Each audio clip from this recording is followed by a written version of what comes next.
katika Times Tower.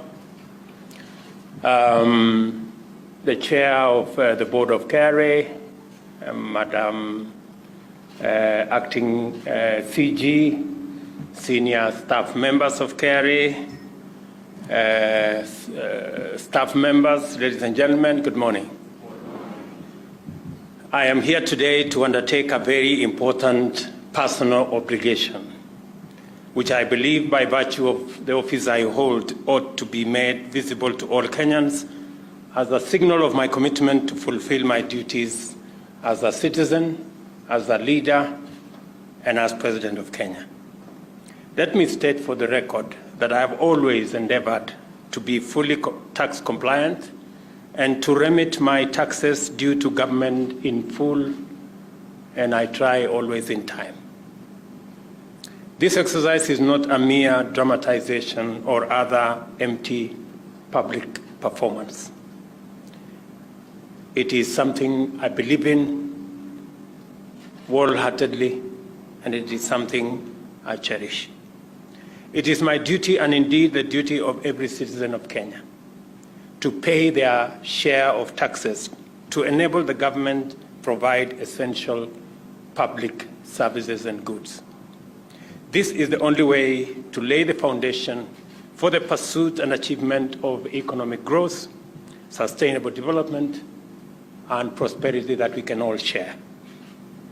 Our taxes build our roads and the entire national transport network, build and run our hospitals, our schools, courts of law, and provide defense and national security services. They also finance social safety nets for the vulnerable around our country.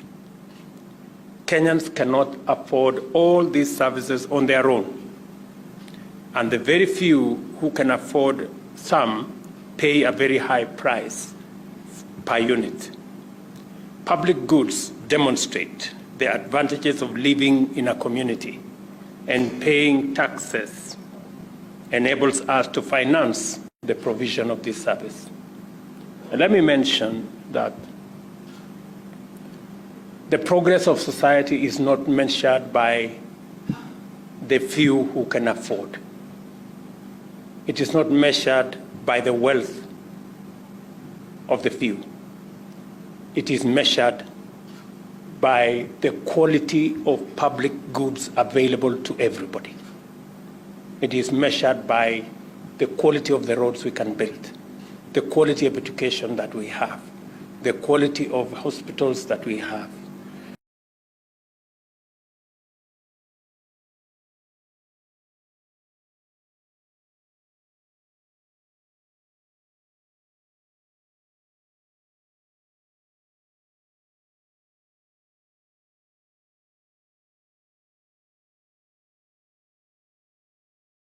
The quality of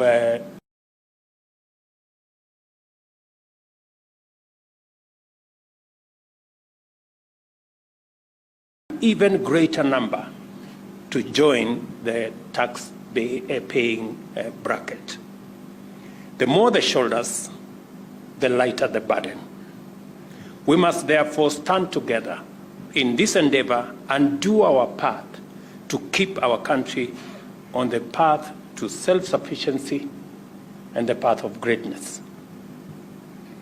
Although taxes are mandatory and unavoidable, a government that seeks to mobilize tax revenues must inspire confidence that tax administration will be fair, effective, efficient, and that the allocation and expenditure of the finances will be undertaken transparently and accountably in pursuit of agreed public causes and public services and public goods. This means that the Revenue Administration Agency must be professional, efficient, fair, transparent, and most importantly, accountable. It also means that the government is expected to be honest and vigilant stewards of public resources. The Kenya Revenue Authority has come a long way it has in commendable ways played its role of collecting revenue from far and wide, and thus enabled the government of Kenya to meet many of its national, including international, obligations. But as I mentioned during the annual Taxpayers Week, Kenya Revenue Authority has some way to go in becoming the fit-for-purpose National Revenue Administration agency that Kenya needs at this point in our development journey. Although there is steady growth of revenue mobilized by the authority over the years, it remains far short of our potential. You heard me mention the other day that we are collecting around 15% of our revenue from taxes as a percentage of GDP. Countries who are peers to Kenya, I remember giving examples of, South Africa, Morocco, Tunisia. They collect between 22 and 25%, actually 28% of GDP. The management, board and management of KRA need to ask yourselves, how come we are collecting 15% of GDP while our peers are collecting 25% of GDP? That's the question that must exercise your minds, both in Treasury, at the board level, the senior management, and the staff of this great institution.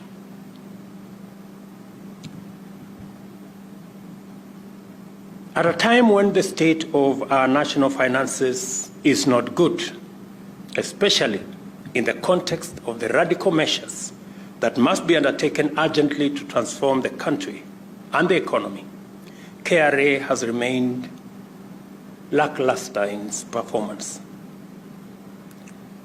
I say so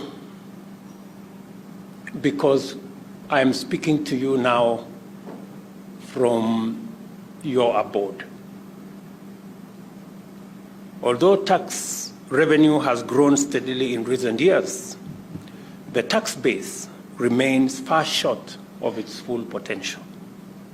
The authority continues to maximize collection from existing taxpayers through processes and technologies that sometimes belong to the bygone era, including disruptive stoppages of revenue-generating operations, summary actions, time-consuming, laborious, and inefficient assessment methods, and a flagrant penchant for intimidation through arbitrary prosecution.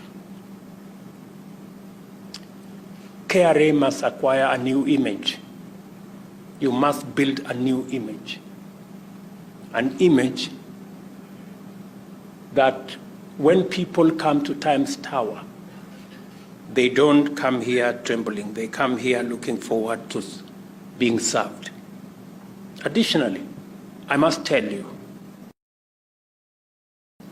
collusion, wanton bribe-taking. Let me repeat that.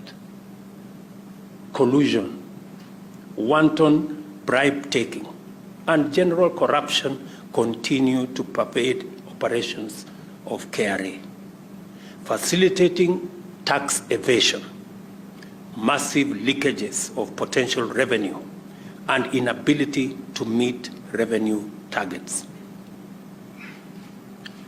You know what I'm saying is true. You know what I'm saying is true. And I'm going to repeat it again. Collusion, wanton bribe-taking, and general corruption continues to pervade the operations of this organization. There are many people who are encouraged, who are facilitated, by KRA staff not to pay tax. And you know what I'm saying is true.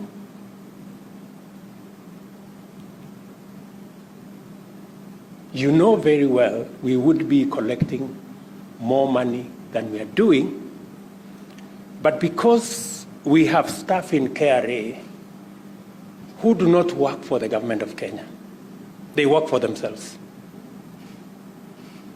And they work for other entities.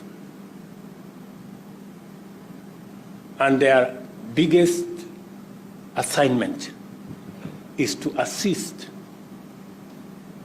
taxpayers not to pay tax, but to assist taxpayers to evade paying tax.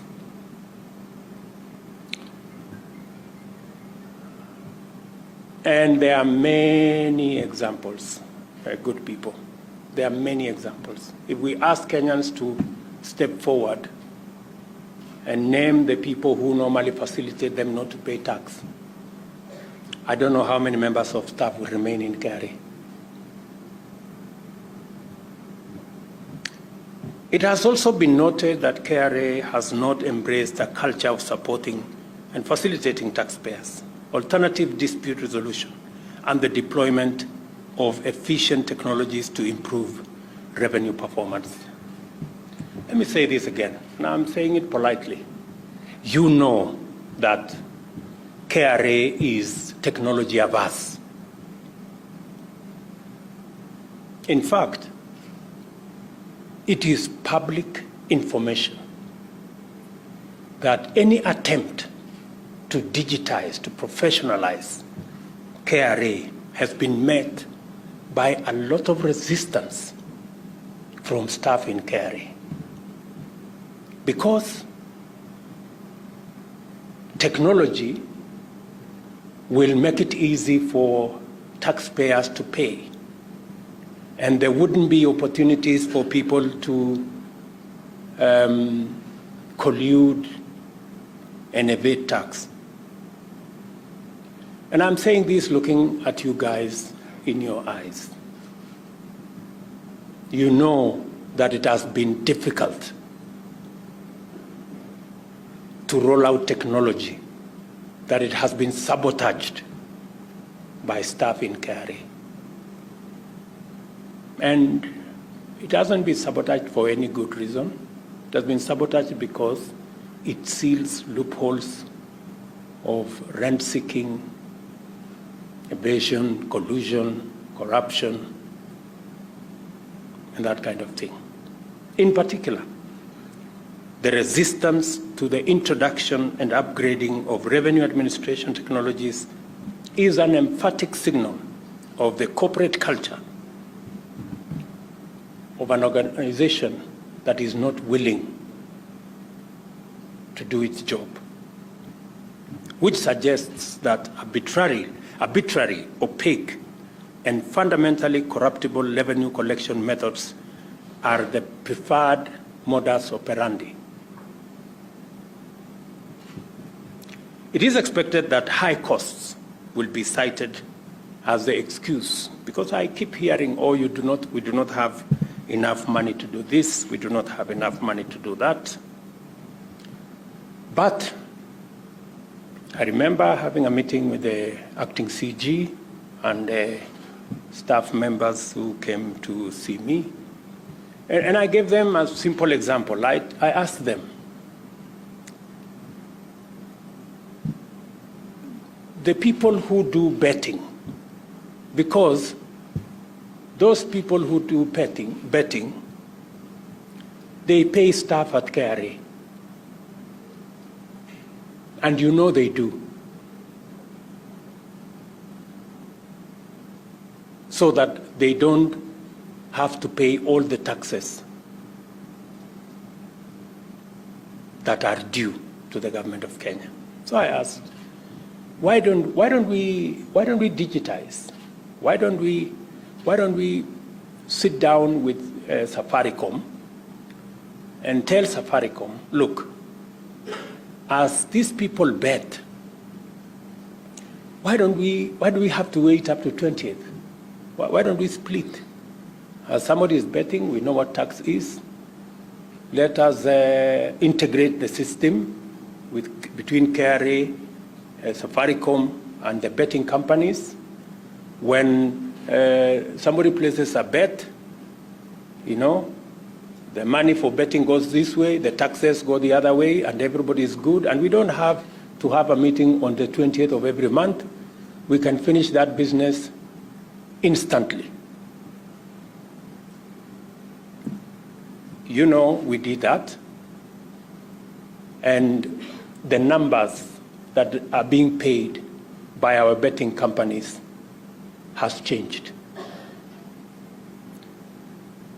Why did I have to do that? I am not a member of KRA. Are you telling me that there aren't intelligent people in KRA who should have thought about that? Or they thought about it, but instead of collecting money for the government of Kenya, they decided to collect money for themselves. My friends, you know what I'm saying is true, don't you? And if you doubt, I can come and tell you who it is that has been paid this money. So, and I have come here to have a honest conversation with you. And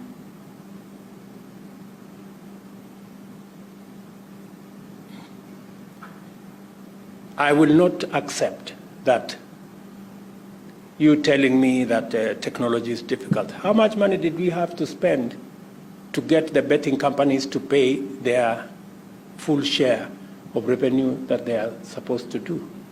It costs us nothing. It is a commitment to do it that we need. And therefore, we all know what's going on, don't we? A culture of corruption, good people, collusion, inefficiency, and unprofessionalism is much more costly to the country than any efficient technology will ever be. And I'm telling you this with a lot of clarity. It is therefore imperative that the authority urgently undertakes serious and effective culture change throughout the organization and expeditiously adopts and implements the best technologies to facilitate efficient revenue mobilization. I had a long chat last week, not last week, this week, is it? Yeah, this week, with the management of KRA. And we went through the motions. We are having another meeting. When is it? The other week on Monday. Because I have to be honest with you, I have to be candid, because I have a job to do. And I need us to work in concert. I need us to work with synergy so that you can do your part in building our nation by doing what the government of Kenya has hired you to do.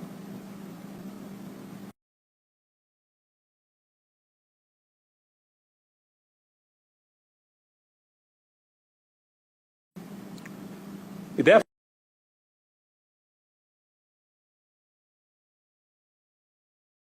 efficient, professional, effective. Kenyans expect us to expeditiously deliver on what we need to do. And let me say, that expectation is legitimate. Kenyans expect no less, they deserve no less, and they are entitled to no less.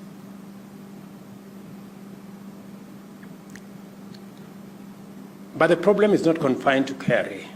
The government in general must do much more to build public confidence that it can and will manage public resources honestly, efficiently, transparently, and accountably.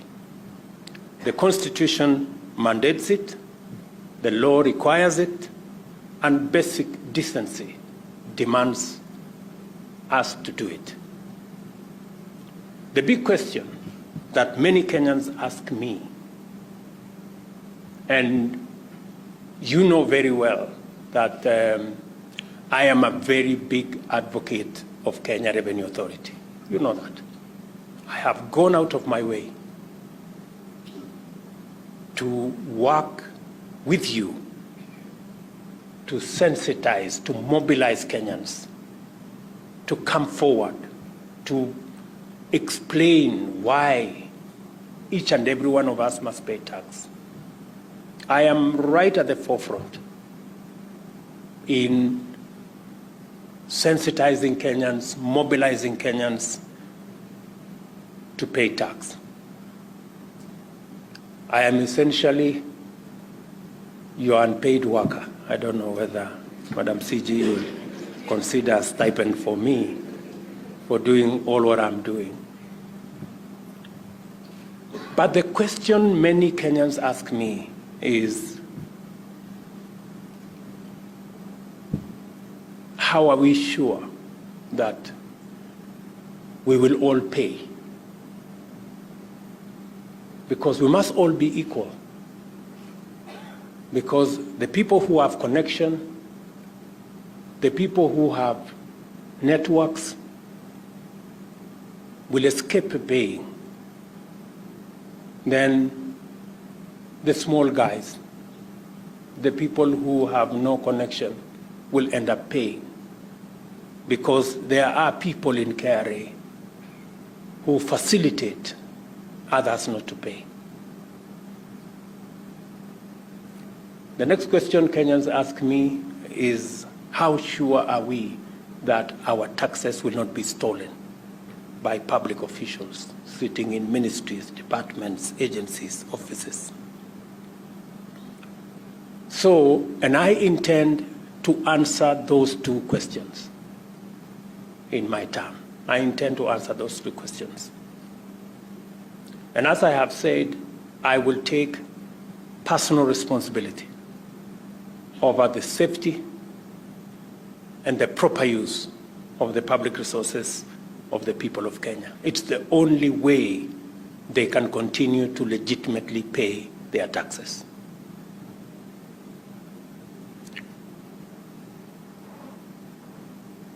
I do not wish to dwell at length on this matter because historically, so much has been said, yet so little has been done in dealing with the challenge of corruption in government. I just want to make the following commitment firmly and clearly. My office shall be responsible for ensuring effectiveness, efficiency, transparency, and accountability in the use of public resources. I shall therefore be personally involved in ensuring that Kenyans get their taxes worth of public services in full, and that none, regardless of status, steals or wastes public resources. On this matter, I would like to let my actions speak for me. And I think I have spoken with some measure of clarity. And I have not come here to threaten anybody. I have come here to speak to fellow workers. You know what I have said is true. It must stop somehow. It must stop. We have to do what we have to do. I know for sure that KRA can do better. I know we have men and women in KRA, men and women of integrity. I know they exist. I know they are there. And I know for sure that if there is a culture change in this organization, Kenya can be the better country that we all want to live in. And I am very confident that the hard-working people of Kenya have the capacity to manage their affairs. And we need to answer the questions that they ask us about integrity and accountability in the affirmative. We wouldn't have a problem with people paying taxes if they are fair, if everybody is paying, and if there are no people who are more equal than others. As I told the country, everybody, irrespective of status, will pay tax. It's the only instrument that we have to transform our country. As we prepare to mark the 60th anniversary of the Madaraka Day next week, I wish to urge KRA to join the rest of government in ushering a new era of integrity in the management of public resources, to give taxpayers value for their contribution and support the bottom-up economic transformation agenda as we seek to transform our nation. Otherwise, I am truly happy to have come here this morning. I am looking forward to, as we digitize government services, as we digitalize the whole of government approach, that Kenyans should be able to transact with government. Kenyans should be able to transact with KRA from the comfort of their homes, from the comfort of their offices, and that we can make tax paying an experience that all Kenyans look forward to doing, because we can account for every coin that they pay by making sure that we provide all the services that are due to the people of Kenya. So otherwise, nawashukuru sana, asanteni sana kwa kunikaribisha katika headquarters ya KRA, and I'm looking forward to working with you guys. I'm really looking forward to working with you so that we can make a difference in our country. Unfortunately, we do not have another country. This is all we have. And it is our collective responsibility, each and every one of us, to do our bit so that the many Kenyans out there can be proud of what we are doing. There are a couple of other things that I will share with the management, even as we move KRA to the next step. So, asanteni sana. As I have said, I really look forward to working with you in making sure that we work with the people of Kenya to give us the resources to implement the agenda that we have for our nation, and to ensure that even those who do not have jobs like the rest of us, we are also having plans on how we can create opportunities for employment, we can create opportunities for business, and we can support each other. Asanteni sana.